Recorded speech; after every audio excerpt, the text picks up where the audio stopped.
daang tinatahak, tanaw ang kalayuan, kasabay ng mga ngiti at masasayang usapan.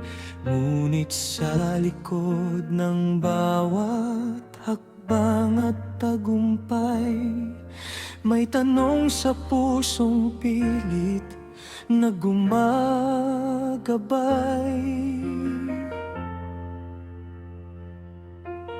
May tahanang maayos at buhay na payapa, mga pangarap noon na ngayon nakikita.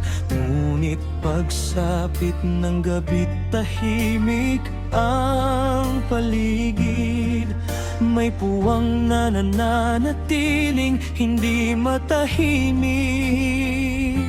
Kapag mag-isa'y kalungkutan ng kasama, kapag may katabi responsibilidad ang dala, dalawang landas na kapwa may pasanin.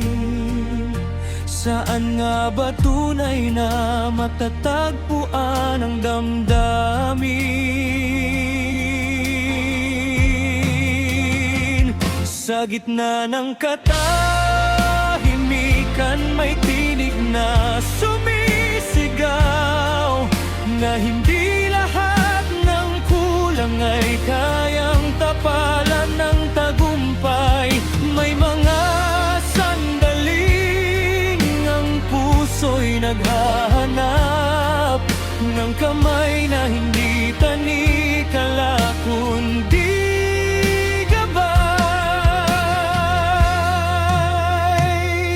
sa bawat umaga at dapit hapon ng buhay, may puwang na nais mapunan ng tunay na karamay. At sa gitna ng katahimikan, natutunang aminin ng paglalakbay ay mas magaan kung may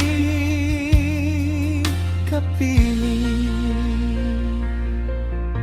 Nasanay sa mundong sariling lakas ang sandigan, tahimik na kalayaan ang naging tahanan. Walang ibang iniisip, walang ibang pasan, kundi sariling pangarap at sariling dahilan.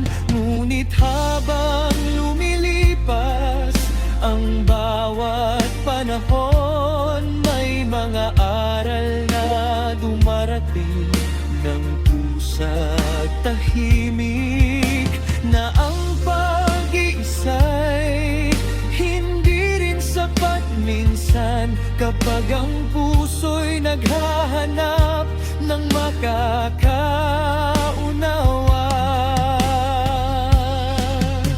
Kaya isang pintuan ang muling binuksan sa mundong matagal ding isinara ng isipan. Hindi tiyak ang bukas, hindi alam ang hantungan, ngunit may lakas ng loob na sumubok mulit lumamay. Sa gitna ng katahimikan, may bagong umagang sumikat. Unti-unting pinapawi ang mga bakas ng pag-iwas. Hindi man madali ang pagbabahagi ng landas, may pag-asang sisibol sa bawat bukas.